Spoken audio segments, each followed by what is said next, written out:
एक लड़की शादी कर अपने ससुराल तो जाती है, लेकिन शादी के ठीक 4 दिन के बाद ही उसके पति की मौत हो जाती है। इससे पहले कि उस लड़की का घर बसता, उसकी पूरी दुनिया ही उजड़ जाती है।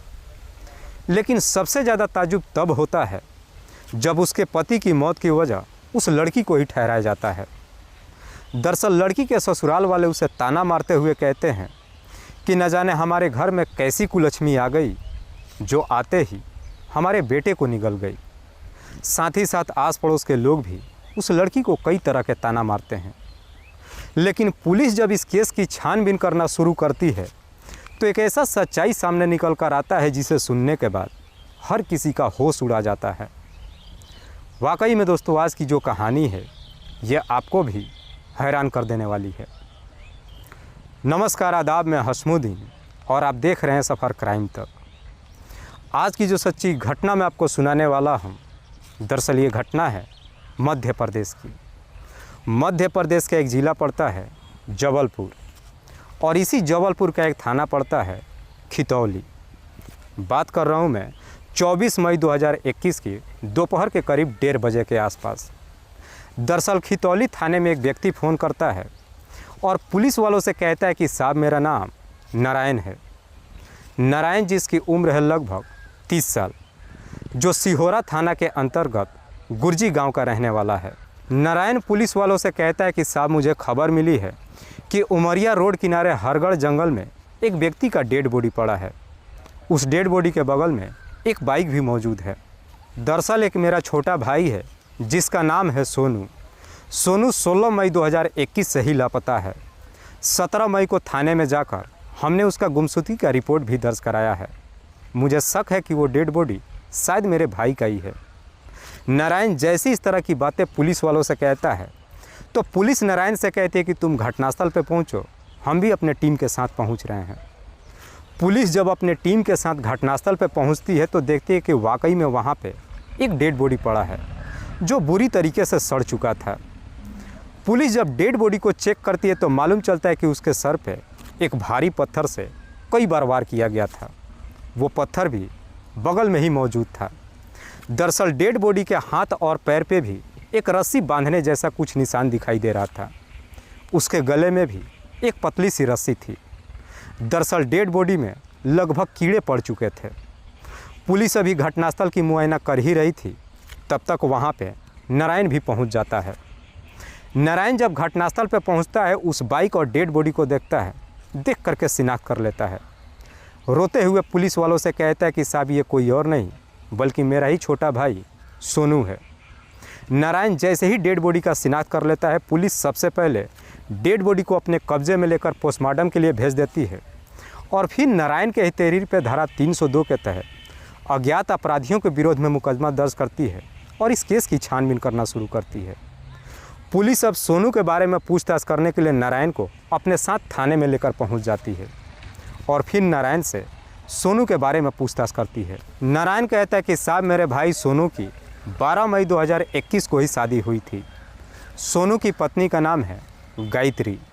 गायत्री जो कटनी ज़िले के बसना गांव की रहने वाली है। पुलिस सोनू की हत्या के बारे में पूछताछ करती है तो नारायण कहता है कि साहब, मेरा भाई 16 मई को अपनी पत्नी का मोबाइल ठीक कराने के लिए मार्केट में गया था। देर शाम तक भी जब वो घर पे वापस नहीं आया, हमने उसकी हर जगहों पे तलाश भी किया। जब उसका कहीं कुछ पता नहीं चला, आखिरकार अगले दिन 17 मई 2021 को सिहोरा थाने में जाकर सोनू का गुमशुदगी का रिपोर्ट भी दर्ज कराया था। पुलिस नारायण से पूछताछ करती है कि क्या तुम्हें किसी पे शक है कि सोनू की हत्या कौन कर सकता है।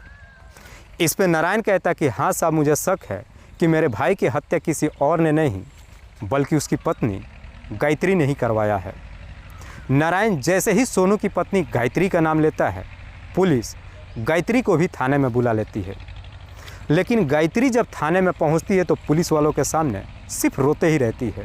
पुलिस जब सोनू की हत्या के बारे में उसकी पत्नी गायत्री से पूछताछ करती है तो गायत्री पुलिस वालों को सिर्फ एक ही जवाब देती है कि साहब, मैंने अपने पति की हत्या नहीं किया है।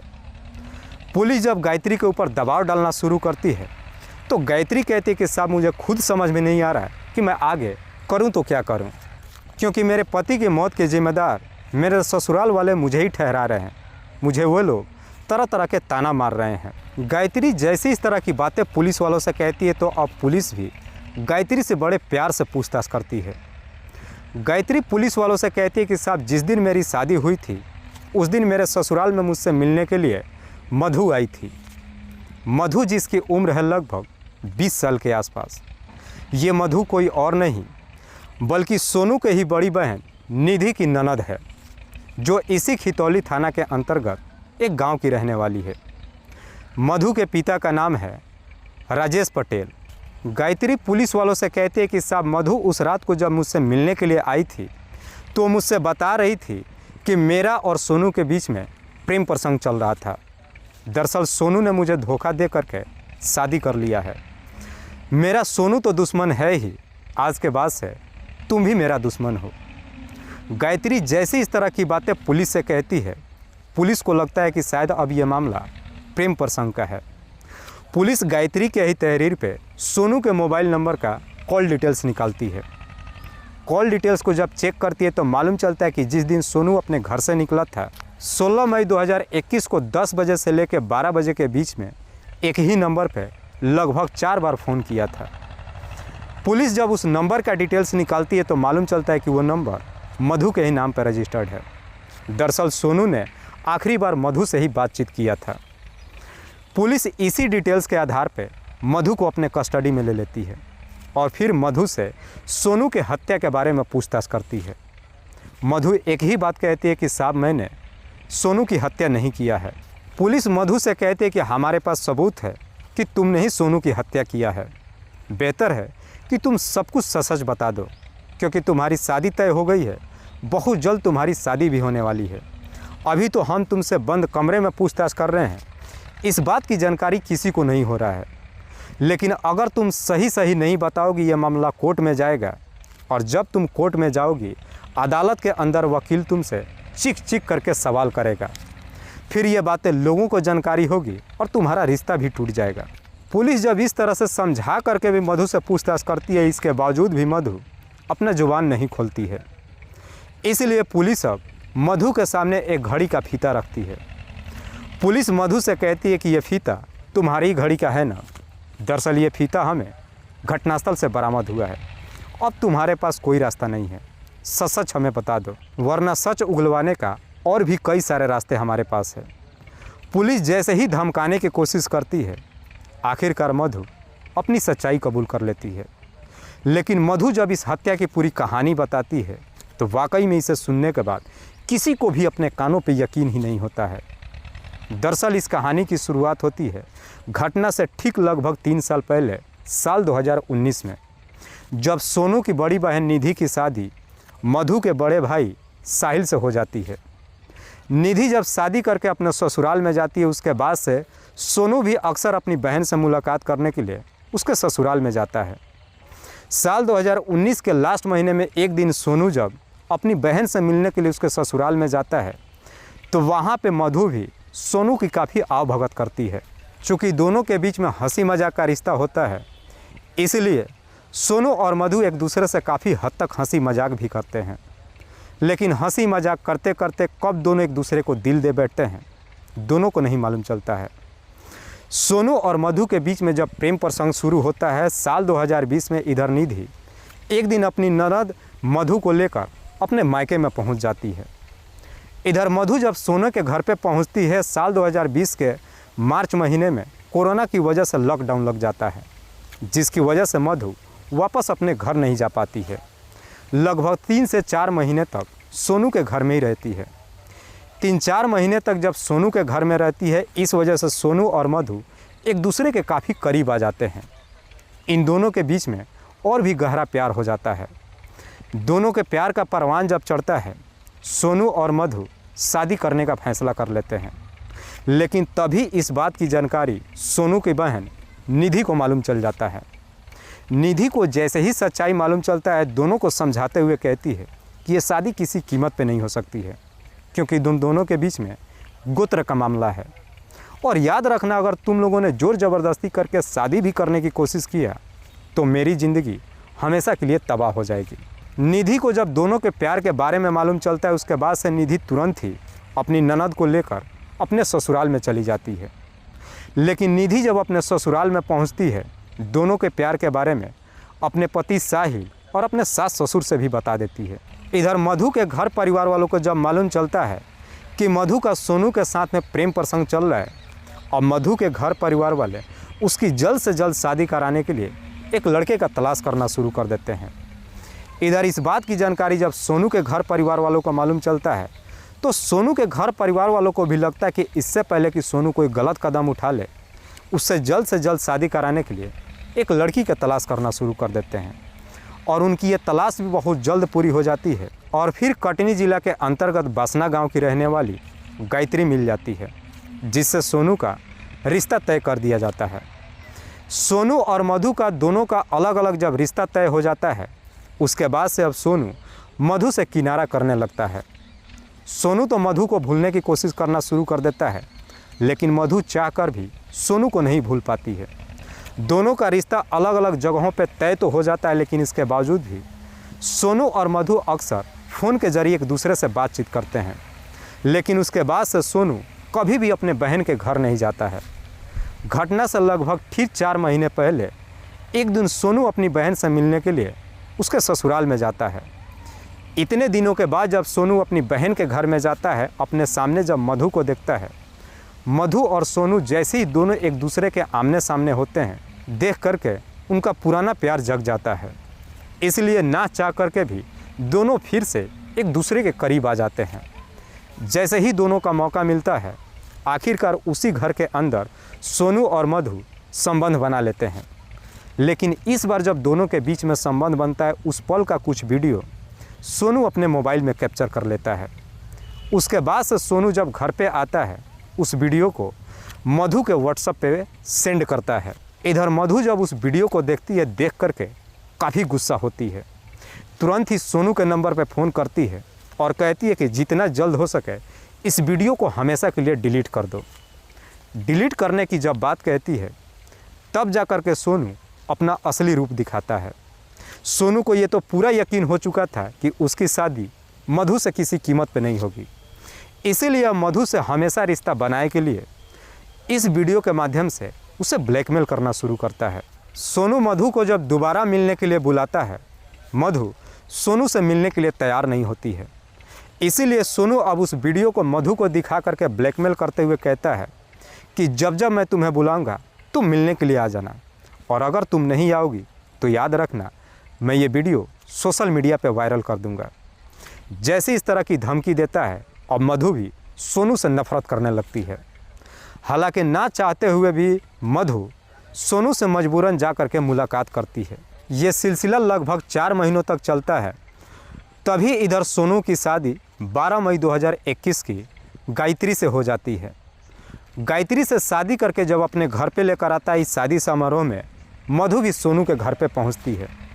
उसी रात को ही मधु जा कर के गायत्री से मुलाकात करती है और अपने और सोनू के प्यार के बारे में गायत्री से बता देती है। मधु गायत्री से कहती है कि दरअसल मैं सोनू से बेइंतहा मोहब्बत करती थी, मैं उससे शादी भी करना चाहती थी, लेकिन सोनू ने मुझे धोखा देकर तुमसे शादी कर लिया। लेकिन शादी के जैसे ही 4 दिन का समय गुजर जाता है, 4 दिन के बाद 15 मई 2021 को सोनू फिर से मधु के नंबर पर फ़ोन करता है और उसे मिलने के लिए बुलाता है। लेकिन मधु सोनू से मिलने के लिए तैयार नहीं होती है। सोनू मधु से कहते हैं कि मैं तुमसे एक आखिरी बार मिलना चाहता हूँ। मधु सोनू को समझाते हुए कहती है कि तुम्हारी शादी हो चुकी है, मेरी भी शादी तय हो चुकी है, बेहतर है कि अब हम दोनों एक नई दुनिया बसाए। मधु सोनू को काफ़ी समझाने की कोशिश करती है, लेकिन इसके बावजूद भी सोनू मधु की एक भी बात मानने के लिए तैयार नहीं होता है। जिद करना शुरू करता है। उस वीडियो को दिखा करके जब धमकी देना शुरू करता है, आखिरकार मधु सोनू से मिलने के लिए तैयार हो जाती है। सोनू भी मधु से वादा करता है कि ये हमारी मिलन एक आखिरी बार होगी। आखिरी बार मिलन की जब बात कहता है तो मधु सोनू से कहती है कि ठीक है, मैं तुमसे एक आखिरी बार मिल तो लूँगी, लेकिन वो वीडियो तुम्हें हमेशा के लिए डिलीट करना होगा। सोनू उस वीडियो को डिलीट करने के लिए तैयार हो जाता है, लेकिन मधु सोनू के सामने एक शर्त रख देती है। मधु सोनू से कहती है कि जब हम एक आखिरी बार मुलाकात कर रहे हैं तो इस बार की मुलाकात मेरी मर्जी से होगी, जगह भी मैं तय करूंगी और हम दोनों के बीच में संबंध कैसे बनेगा ये भी सब कुछ मैं डिसाइड करूंगी। जब इस तरह की बातें कहती है, इधर सोनू भी वासना में इस कदर से पागल हो चुका था कि तुरंत ही मधु की बात मान लेता है। 16 मई 2021 को जब अपने घर से बाइक लेकर के निकलता है तो अपने घर परिवार वालों से ये करके जाता है कि मैं अपनी पत्नी का मोबाइल ठीक कराने के लिए जा रहा हूँ। जैसे ही घर से निकलता है, करीब 10 बजे के आसपास मधु के नंबर पर फ़ोन करता है और उसे मिलने के लिए बुलाता है। मधु सोनू से कहती है कि तुम सीधम मंदिर के पास पहुँच जाओ। सीधम मंदिर के पास पहुँचने के बाद सोनू लगातार मधु के नंबर पर 3 बार फ़ोन करता है। चौथे बार जब फ़ोन करता है तब जाकर के मधु फ़ोन उठाती है। सोनू कहता है कि मैं सीधम मंदिर के पास पहुंच चुका हूं। मधु कहती है कि तुम 10-15 मिनट रुको, मैं तुरंत वहां पे आ रही हूं। जब इधर मधु सोनू से मिलने के लिए जाती है तो अपने साथ में अपनी बुआ की बेटी विदिशा को भी साथ में ले लेती है। विदिशा जिसकी उम्र है लगभग 16 साल के आसपास। जैसे ही ये दोनों सीधम मंदिर के पास पहुँचते हैं, सोनू जब इन दोनों को देखता है, देख करके काफ़ी खुश होता है। सोनू मधु से कहता है कि बताओ कहाँ चलना है। मधु कहती है कि जहाँ हम हर बार मुलाकात करते हैं वहीं पे चलते हैं। मधु सोनू को लेकर के इसी हरगढ़ जंगल में जाती है। जंगल में जब पहुँचते हैं, सोनू बाइक लगा देता है और उसी बाइक के पास विदिशा को खड़ी कर देता है। उसके बाद से मधु और सोनू जंगल के अंदर जाते हैं और एक सुनसान जगह देख करके वहीं पे बैठ जाते हैं। बैठने के लिए मधु अपना एक दुपट्टा बिछा देती है। वहाँ पे बैठ करके दोनों थोड़ी देर तक बातचीत करते हैं। मधु सोनू को समझाते हुए कहती है कि पहले तुम वो वीडियो डिलीट कर दो। सोनू भी मधु की बात मान लेता है और तुरंत ही अपने मोबाइल से वो वीडियो डिलीट कर देता है। मधु सोनू से कहती है कि आज जो हम संबंध बनाएंगे इसका तरकीब मेरा रहेगा। मैं तुम्हारा हाथ पैर बांधूंगी और तुम्हारे आँख पे पट्टी भी बांधूंगी। जैसे जैसे मैं कहूँगी तुम्हें वैसे वैसे करना पड़ेगा। सोनू भी मधु की बात मानते जाता है। उसके बाद से मधु अपने बैग से 2 रस्सियाँ निकालती है और उस रस्सी से सोनू का हाथ पैर बांध देती है। साथ ही साथ एक काली पट्टी उसके आँख पे बांध देती है और उसी दुपट्टे पे सोनू को उल्टा लेटा देती है। सोनू जैसे ही उल्टा लेट जाता है, उसके बाद से मधु सोनू के पीठ पर बैठ जाती है। इससे पहले कि सोनू कुछ समझ पाता, मधु बगल से एक पत्थर उठाकर सोनू के सर पे काफ़ी ज़ोर से वार करती है। इधर सोनू का हाथ पैर बंधा हुआ था, चाहकर भी वो अपने आप को बचा नहीं पाता है। इससे पहले कि सोनू चीखना चिल्लाने की कोशिश करता, मधु उसी पत्थर से सोनू के सर पे एक पर एक कई सारे वार करती है, जिसकी वजह से सोनू की घटनास्थल पे ही मौत हो जाता है। सोनू की जैसे ही मौत हो जाती है, उसके बाद से मधु सोनू के हाथ पैर का रस्सी खोल देती है, उसके गले में भी एक रस्सी लपेट देती है और उसी पत्थर से उसके चेहरे को बुरी तरीके से बिगाड़ देती है। उसके बाद बाइक के पास पहुंचती है और जाकर विदिशा से कहती है कि मैंने सोनू की हत्या कर दिया है। दरअसल मधु ने सोनू को इस दुनिया से हटाने का पहले ही तय कर लिया था। मधु विदिशा से कहती है कि इस बारे में तुम किसी को कुछ मत बताना। फिर से मधु एक पत्थर उठा करके लाती है और सोनू के बाइक पे जो नंबर प्लेट लगा था, उस प्लेट पे पत्थर से बुरी तरीके से कुचल देती है, जिसकी वजह से उसका नंबर भी पहचानने में नहीं आता है। लेकिन मधु जब उस पत्थर से बाइक के नंबर प्लेट पे मारना शुरू करती है, उसी दौरान ही उसकी कलाई की घड़ी टूट करके गिर जाती है। मधु अपनी घड़ी तो उठा लेती है, लेकिन उस घड़ी का फीता वहीं पे रह जाता है। उसके बाद से मधु सोनू के पर्स, उसके आधार कार्ड और मोबाइल अपने साथ ले लेती है और लेकर के सीधे दोनों अपने घर पे पहुंच जाते हैं। वाकई में मधु जब ये पूरी कहानी पुलिस वालों को बताती है, पुलिस मधु के तहरीर पे उसकी बुआ की बेटी विदिशा को भी अपने कस्टडी में लेकर आती है। लेकिन जब इसका असलियत खास करके सोनू के घर परिवार वालों को मालूम चलता है, तो किसी को भी अपने कानों पर यकीन नहीं होता है कि मधु ने ही सोनू की हत्या कर दी है। फिलहाल पुलिस ने मधु और विदिशा इन दोनों को अपने कस्टडी में लेकर इन दोनों पे गंभीर धारा में मुकदमा दर्ज करके जेल भेज दिया है। दोस्तों, इस पूरी घटना के बारे में आप क्या सोचते हैं? आप अपनी राय हमें कमेंट बॉक्स में ज़रूर दीजिएगा। तब तक के लिए जय हिंद, जय भारत।